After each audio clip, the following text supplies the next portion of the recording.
Ginpasidunggan ang mga delegado tikang magkalain-lain nga mga dibisyon sa Rehiyon 8 nga nanguna didahan katatapos lang nga 2026 Eastern Visayas Regional Festival of Talents nga ginbuhat sa sugod Southern Leyte. Ang nasabi nga kompetisyon ang gintikangan niyan Pebrero 3 tubtub Pebrero 6 tuig 2026 kundi usahan mga kinilala amo ang Borongan City Division nga waray paorya pagpakitahin talento ngan husay ha magkadrodelain nga kategoryahan kompetisyon. Waray pagkulang ang mga pambatuhan Borongan City Division ha pagrepresentar han syudad tungod kay ginpadayon nira ang pagdarhan bandera han Borongan didahan nasabi nga regional talent competition. Pinaagyan ira mga kadaugan nga placement ha magkalain-lain nga events.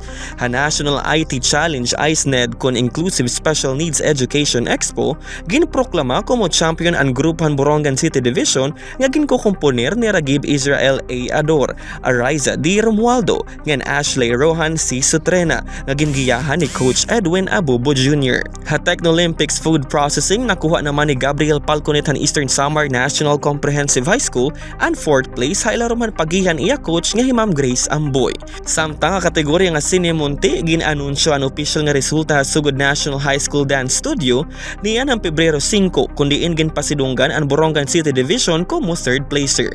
Ay iba pa ang kategorya han Technolympics ginpakita gihapon han Borongan City Division ang ira kahusayan kundiin nakabot nira ang 5th place para han Technofusion. Halingo Star Quest Exposition nakakuha in 2nd place ang Borongan City Division ha Korean category. Samtang nga Speak Up Impromptu Speaking kinalala gihapon ang division como 2nd placer.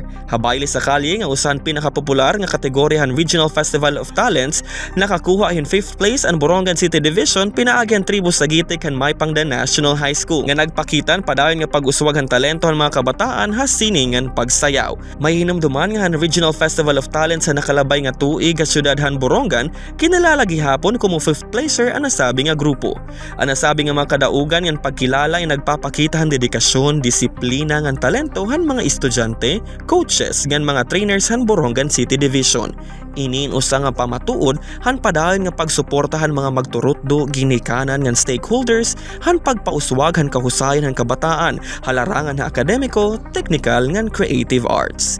Tikang dira syudad han Borongan, Julius Gilbert Malien, Eastern Samar News Service.